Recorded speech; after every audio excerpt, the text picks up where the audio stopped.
Hi friends, welcome to iDream media. ఇటీవల supreme court child pornography మీద ఒక గైడ్లైన్స్ ఇచ్చింది. రీసెంట్గా మనం చూసుకోవచ్చు, అది కూడా మీడియాలో వార్తలు కూడా వచ్చినాయి. ఈ నేపథ్యంలో అసలు చైల్డ్ పోర్నోగ్రఫీ చాలా సమస్యలు ఎదుర్కొంటున్నటువంటి తల్లిదండ్రులు చాలామంది ఉన్నారు. దీని మీద ప్రముఖ child psychiatrist, retired DSP N Babji గారు మనతో ఉన్నారు. ఆయన అసలు ఏం చెప్తారు ఈ చైల్డ్ పోర్నోగ్రఫీ మీద, తల్లిదండ్రులు ఎటువంటి జాగ్రత్తలు తీసుకోవాలి, ఎట్లా వాళ్ళని గైడ్ చేయాలనే అంశాన్ని తెలుసుకోవడానికి సార్తో మాట్లాడదాం. నమస్కారం సార్. నమస్తే. చెప్పండి సార్, ఏంటి ఫస్ట్ తల్లిదండ్రులు తీసుకోవాల్సిన జాగ్రత్తలు చెప్పండి, ఆ తర్వాత సుప్రీంకోర్టు గైడ్లైన్స్కి వెళ్దాం. ఖచ్చితంగా మీరు చాలా కేసెస్ మీరు చూసే ఉంటారు, అలాగే కేస్ స్టడీస్ కూడా చెప్పండి. ఎందుకంటే పబ్లిక్కి దీని మీద చాలా అవేర్నెస్ కావాలి. అందుకే నేను మీరున్న బిజీ షెడ్యూల్లో నేను కావాలని మిమ్మల్ని టైం తీసుకుని వచ్చాను. చెప్పండి సార్. ఓకే. ఈ నోవేడేస్ చైల్డ్ పోర్నోగ్రఫీ అనేటువంటిది ఒక పెద్ద మినాన్స్ కింద తయారైందండి. ఇది ఇక్కడే కాదు, throughout the world. Throughout the world ఈ పోర్నోగ్రఫీ ఎప్పుడైతే వాళ్ళు ఈ సెల్ ఫోన్ల ద్వారా రిలీజ్ చేశారో, దీన్ని ఆపడానికి ఎట్టి పరిస్థితులు అవకాశం లేని విధంగా గవర్నమెంట్లు ఉండిపోయినాయండి. ఓకే. దీనికోసం మోడీ గారు కూడా చాలా ట్రై చేస్తున్నారు, ఎలాగా దీంట్లోంచి తప్పించాలి అని. కానీ అవకాశాలు దొరకట్లేదు. ఓకే. దీని మీద చాలా స్టడీస్ జరుగుతున్నాయి. How to stop the pornography in cell phones or in WiFi అని. దీని ఇంపాక్ట్ పెద్దోళ్ళకి ఉన్నది, చిన్నపిల్లలకి మరీ ఉంది. కంపారిటివ్గా చిన్నపిల్లలకి చాలా ఎక్కువ ఉందండి. ఓకే. దీనికి చాలా సైకలాజికల్ పాయింట్ ఆఫ్ వ్యూలో మనం తెలుసుకోవాల్సిన విషయాలు చాలా ఉన్నాయి. Child age that is up to 15 years, 5 to 15 years. 5 to 15 years. Okay.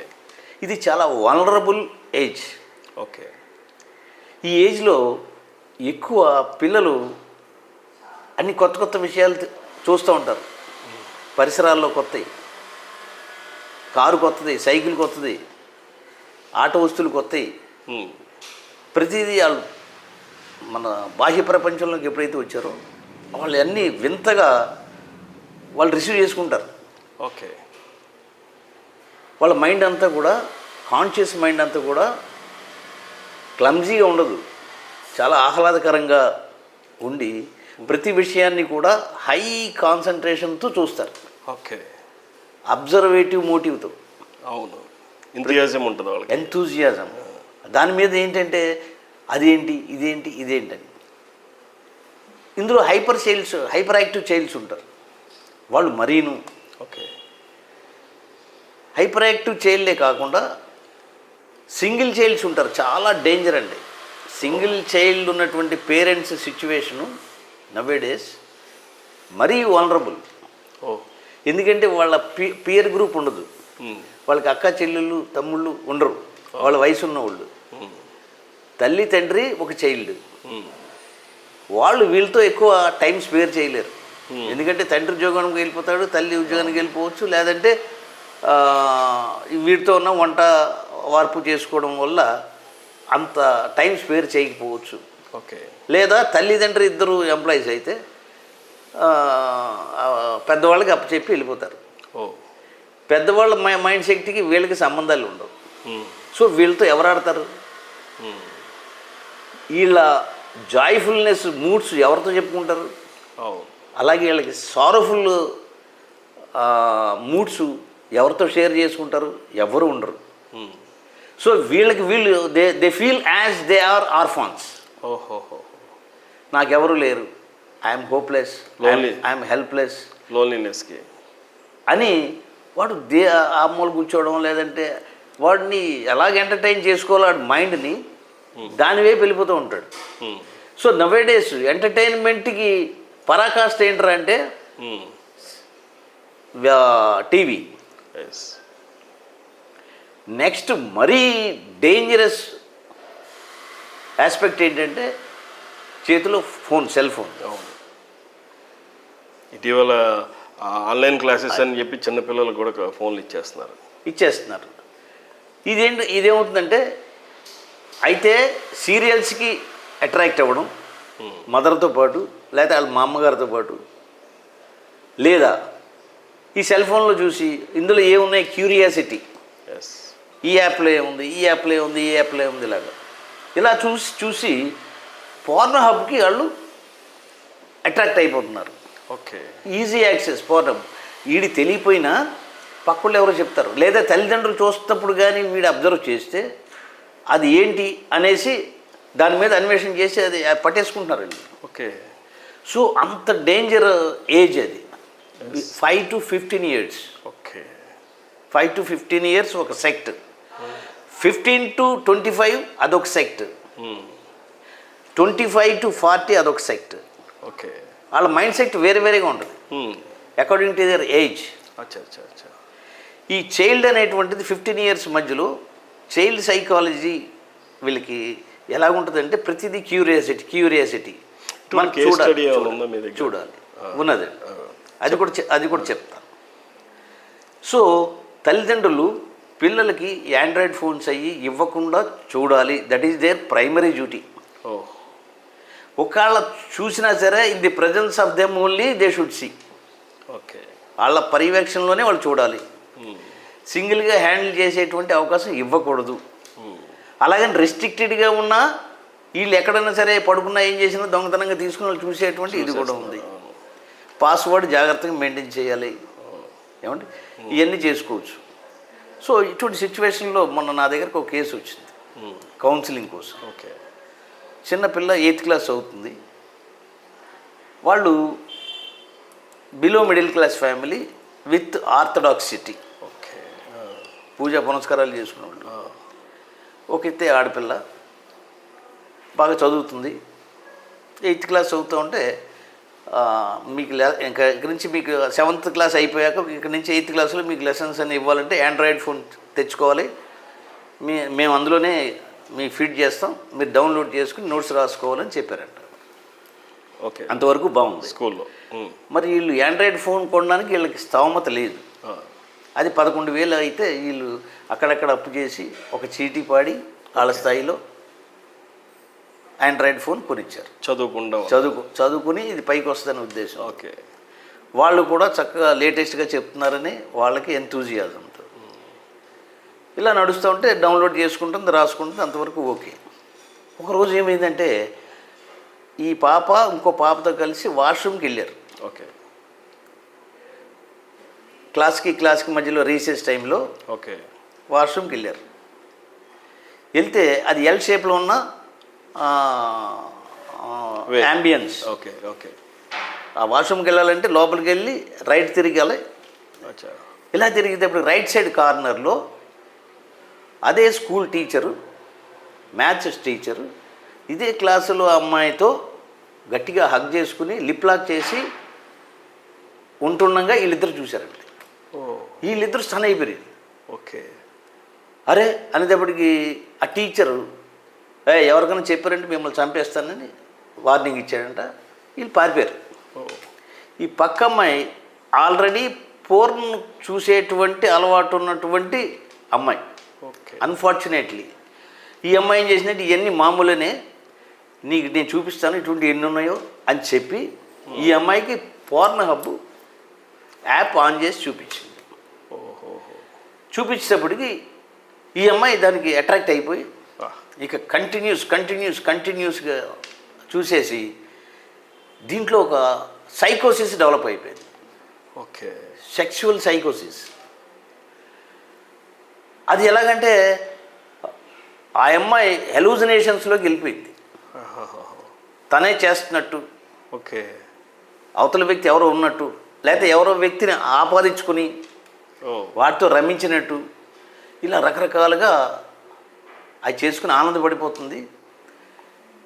ఇంతలోకి ఏమైందంటే ఆ పక్కింటి పిల్లోడు వీళ్ళ క్లాస్మేటే ఉంటే మన ఇద్దరు అలా చేద్దాం అనేసి ఆ పచ్చి భాషలో ఆడు చెప్పేటప్పటికి ఆ కుర్రోడు కంగారు పడిపోయి నాకు అటువంటి భయం అన్నీ ఎలా అంటే నన్ను పెళ్లి చేసుకో, నువ్వు ఇలా చేద్దాం అలా చేద్దాం అనేసి పచ్చి పచ్చిగా మాట్లాడుతూ ఉంటే ఆడ తట్టుకోలేక ఇంట్లోంచి పారిపోయాడు. ఇంట్లోంచి పారిపోయి గోదావరిలో దూకేయడానికి బ్రిడ్జి మీదకి వెళ్ళి ఇలా దూకపోతూ ఉంటే ఎవరో పెద్ద ఆయన చూసి లటకని పట్టుకున్నాడు. పట్టుకుని 2 టౌన్ పోలీస్ స్టేషన్కి అప్పచెప్పాడు. ఒకవేళ అతనే కానీ పట్టుకోకపోతే వాడు చచ్చిపోయేవాడు, జీవితం అయిపోయేది. ఈ స్థితిలో ఈ అమ్మాయిని నా దగ్గరికి కౌన్సిలింగ్ తీసుకొచ్చారు, నా కౌన్సిలింగ్ సెంటర్కి. ఈ అమ్మాయి చెప్పిన మాటలు చూసి నేను స్టన్ అయిపోయాను. దీని పర్యవసానం ఎంత ఇదిగా ఉంటుందా అని. బాబా సరే, పెద్ద అయిన కర్రామారెడ్డి గారికి ఫోన్ చేసి సార్ ఇలాగ ఉంది అంటే, అంతకుముందు నా దగ్గరికి వచ్చారండి వీళ్ళు, ఇన్పేషెంట్ కింద జాయిన్ చేయాలని చెప్పాను, ఎందుకంటే సైకోసిస్లో డెవలప్ అయిపోయింది కాబట్టి. అలాగే సార్ అంటే వీళ్ళు ఏమన్నారంటే మేము అంత డబ్బులు కట్టుకోలేమండి, అందుకనే ఒకవేళ మందులు లేకుండా అవుద్దేమో అని. లేదమ్మా, ఇది సైకోసిస్కి టర్న్ అయిపోయింది, న్యూరోసిస్ వరకు నేను చేస్తాను, సైకోసిస్ వస్తే కంపల్సరీగా ఒక మంచి సైకియాట్రిస్టు ద్వారా మీరు అప్రోచ్ అవ్వాలి అంటే. సరే, ఇంకొక డాక్టర్ గారు ఇండ్ల రామసుబ్బారెడ్డి గారికి విజయవాడ ఫోన్ చేసి సార్ ఇలాగ ఉంది అంటే, అయితే బాబ్జీ గారు వెంటనే పంపించేయండి, నేను ఇక్కడ జాయిన్ చేసుకుంటాను అంటే. కొంచెం పేదవాళ్ళు సార్ అన్న, పర్వాలేదండి, ఏదో రకంగా మనం న్యాయం చేద్దాం అంటే, సరే మీరు తీసుకెళ్ళిపోండి అన్న. ఆ తర్వాత ఏమైంది అనేటువంటిది ఇంకా నా దృష్టిలోకి రాలేదు, నేను కూడా అడగలేదు. ఓకే. సో దీని రిఫ్లెక్షన్ ఎలా ఉందో చూడండి. పోర్న్ హబ్తో ఇప్పుడు చైల్డ్ చూసింది వేరు, అడాల్సెంట్ చూసింది వేరు, మిడిల్ ఏజ్డ్ ఫెలో చూసింది వేరు. అడాల్సెంట్ చూసినవాడు కూడా డేంజరసే, మిడిల్ ఏజ్ చూసినవాడు వాడు జాగ్రత్తగా ఏ స్టెప్ వేస్తే ఏ డేంజర్ వస్తుందో అని జాగ్రత్తగా వాడు వెళ్తాడు. ఈ 2 వల్నరబుల్ సిచ్యువేషన్ ఉన్నటువంటి ఏజెస్ ఇవి. సో మనం తెలుసుకోవాల్సింది ఏంటంటే 10 years నుంచి 25 years మధ్యలో, లాంగ్ స్పాన్ ఆఫ్ 15 years చాలా జాగ్రత్తగా ఉండాలి. ఓకే. ఈ పిల్లల గురించి పేరెంట్స్ మరీ జాగ్రత్తగా ప్రతిదీ కూడా వాళ్ళు జాగ్రత్తగా వాచ్ అండ్ వార్డ్లో ఉంటే కానీ పిల్లలు దారి తప్పేయడానికి చాలా అవకాశం ఉంటుంది. ఓకే. దీని మీద రీసెంట్గా మన సుప్రీంకోర్టు కూడా ఆర్డర్స్ వేసింది. ఏంటి సార్ అవి గైడ్లైన్స్? ఇది గైడ్లైన్స్ ఏంటంటే పోక్సో కింద మీరు అరెస్ట్ చేస్తున్నారు, కానీ మద్రాస్ హైకోర్టు ఏం చేసిందంటే రీసెంట్గా ఒక 17 ఏళ్ళ కుర్రాడు ఒక అమ్మాయిని అశ్లీలంగా తీశాడని అందరికి పంపించాడని, సో ఇది కరెక్ట్ కాదు, నాట్ ప్రూవ్డ్ అని వాళ్ళు కేసు కొట్టేయడం మీద సుప్రీంకోర్టు రియాక్ట్ అయింది. ఓకే. నువ్వు అలా తీసుకోవడానికి వీల్లేదు, ఈ మార్ఫింగ్ కూడా డేంజరు, అటువంటి వాళ్ళు కూడా they should be punished rigorously okay అనేసి వాళ్ళు ఇచ్చి ఈ పోక్సో యాక్ట్లో ఆ పదాన్ని కూడా మార్చాలి అని వాళ్ళు సజెషన్స్ కూడా ఇచ్చారండి. ఓహో. అసలు చైల్డ్ పోర్నోగ్రఫీ అనే పదం వాడద్దు, డోంట్ యూజ్ ఇట్. ఎందుకంటే వీళ్ళ క్యూరియాసిటీ ఉంటుంది, ఏంటి చైల్డ్ పోర్నోగ్రఫీ అన్నారు, చైల్డ్ మనం కదా అదేంటి చూడాలి అనేటువంటిది వస్తుంది. తర్వాత ఆ చైల్డ్లో వాళ్ళకున్న ఆ కాన్షియస్ మైండ్లోంచి ఇటువంటివన్నీ కూడా ఇంప్రింట్ అయ్యి అది సబ్కాన్షియస్ మైండ్లో ఆ స్టిగ్మా కింద ఉండిపోతాయండి. ఇది లైఫ్ లాంగ్ ఉండిపోతాయి. ఒకసారి సబ్కాన్షియస్ మైండ్లో ఇటువంటి నెగిటివిటీ స్టిగ్మాస్ కానీ ఏర్పడితే it won't be arised throughout the life. అంత డేంజర్ ఉంది. సో దీని తోడు ఐటీ యాక్ట్, ఇన్ఫర్మేషన్ యాక్ట్ కింద కూడా స్ట్రింజెంట్ యాక్షన్ తీసుకోవాలని అండర్ సెక్షన్ 67B కింద ఓకే వీళ్ళకి అన్ని కోర్ట్స్కి ఇన్స్ట్రక్షన్ ఇచ్చారన్నమాట. ఇచ్చి అసలు దీన్ని ఇరాడికేట్ చేయాలి, government should take stringent action అని చెప్పారు. అది నెట్లో దొరుకుతుంది కాబట్టి చూస్తున్నాం. ఇటువంటి లేని ఎన్ని ఉన్నాయి చూడండి. లాస్ట్ వీక్ అయితే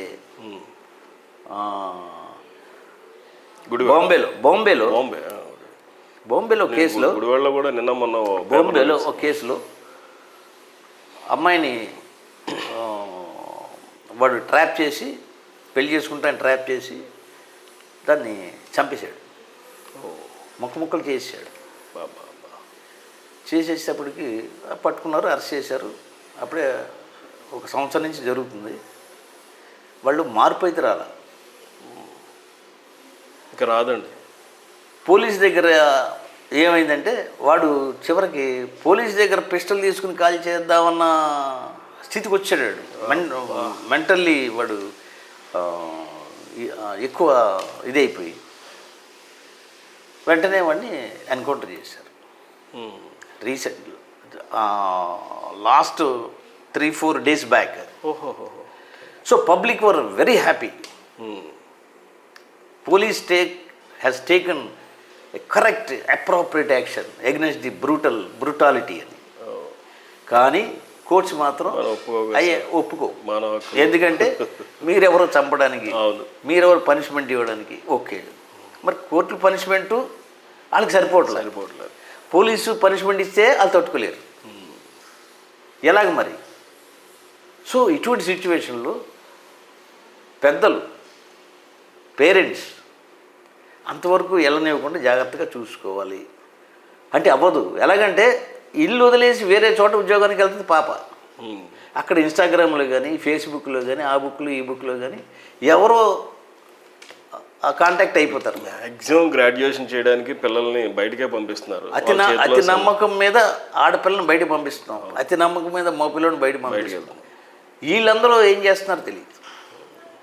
బయటికి వెళ్ళాక వీక్లీ ఆఫ్స్ అనేసి వీకెండ్ పార్టీస్, పార్టీ కల్చర్ వచ్చింది.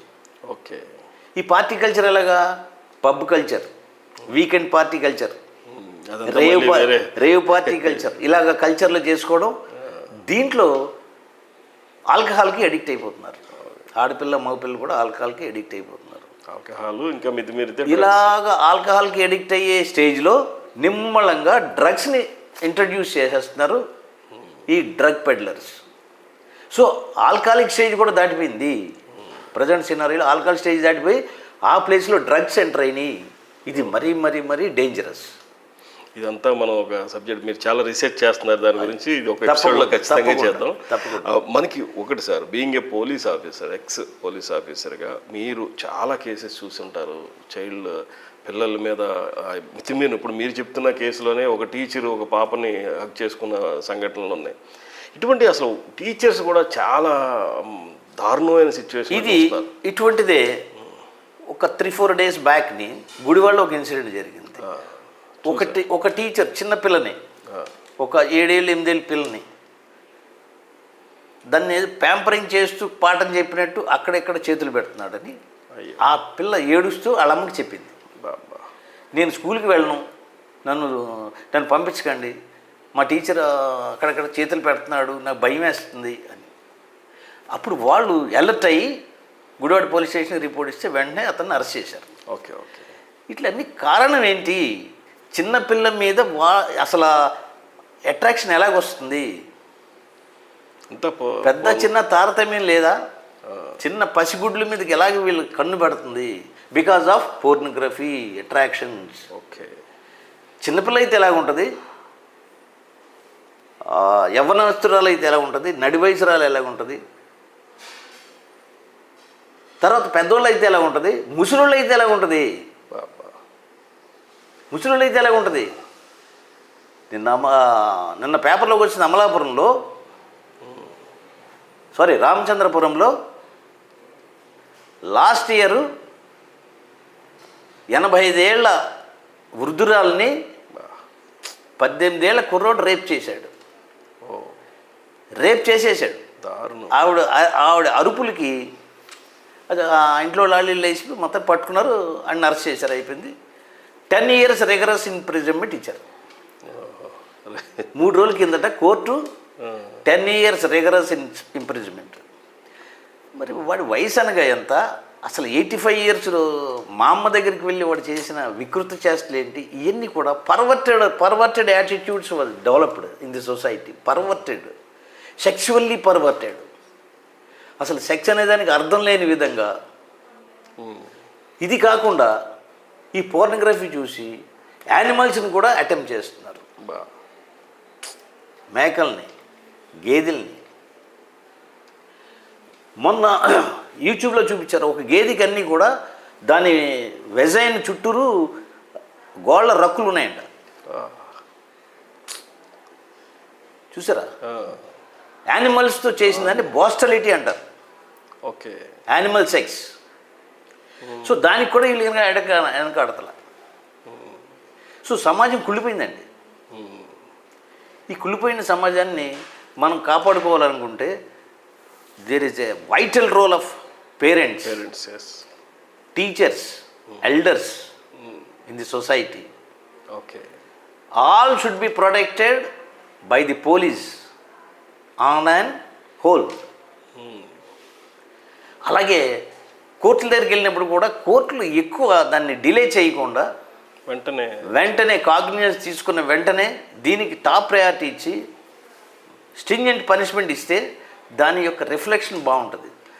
ఎప్పుడు కేసు పెట్టేశాక ఒక 7-8 ఏళ్ళకి ట్రయల్కి రావడం, ఓ 10 ఏళ్ళ తర్వాత ఇది చేయడం వల్ల దాని ఇంపాక్ట్ కూడా కోర్టుకి వెళ్తావా, వెళ్ళు, నేను వెళ్తాను, ఏం చేస్తావు నువ్వు అన్న స్థితికి వచ్చారు. ఎవిడెన్సెస్ ప్రూవ్ అవ్వకపోతే బయటకు వచ్చేస్తారు. ఒకవేళ శిక్ష పడినా బెయిల్ తీసుకొని బయటకు వచ్చేస్తారు. మళ్ళీ బెయిల్, యాంటిసిపేటరీ బెయిల్. అసలు యాంటిసిపేటరీ బెయిల్ ఎందుకు ఇవ్వాలి? అసలు ఇవ్వాల్సిన పని ఏంటి? ఎన్ని క్వశ్చన్స్ వస్తున్నాయండి. వాడు హీనస్ అఫెన్స్ చేస్తూ ఉంటాడు, ఆడికి యాంటిసిపేటరీ బెయిల్ ఇస్తారు. నా ఉద్దేశంలో అది కరెక్ట్ కాదు. అది అసలు ఎందుకు ఇవ్వాలి? ఆ ప్రూవ్ అయ్యేదాకా ఆగండి. ఆ ఇన్వెస్టిగేషన్ అయ్యేదాకా బెయిల్ ఇవ్వద్దు. ఓకే. ఒకవేళ ఇన్వెస్టిగేషన్లో మీకు ఏమైనా ఫాల్ట్ దొరికితే బెయిల్ ఇచ్చుకోండి. అదే ముందు వేసిందే గంతు దిగింది ఏదో అన్నట్టు ఉంటుంది అది. అదే సార్. అందువల్ల కోర్టులు అంటే భయం లేకుండా పోయినాయి. దీనివల్ల పోలీస్ అంటే భయం లేకుండా పోయింది. కోర్టులో యాంటిసిపేటరీ బెయిల్ ఎప్పుడైతే స్టార్ట్ అయిందో పోలీస్ అంటే చాలా చిన్న చూపు వచ్చింది. ఓకే. పోలీస్ అనేటువంటి వాడు వ్యవస్థకి తండ్రి లాంటి వాడు. తండ్రి ఇన్యాక్టివ్ అయితే పిల్లలు దారి తప్పుతారు. సో వీళ్ళు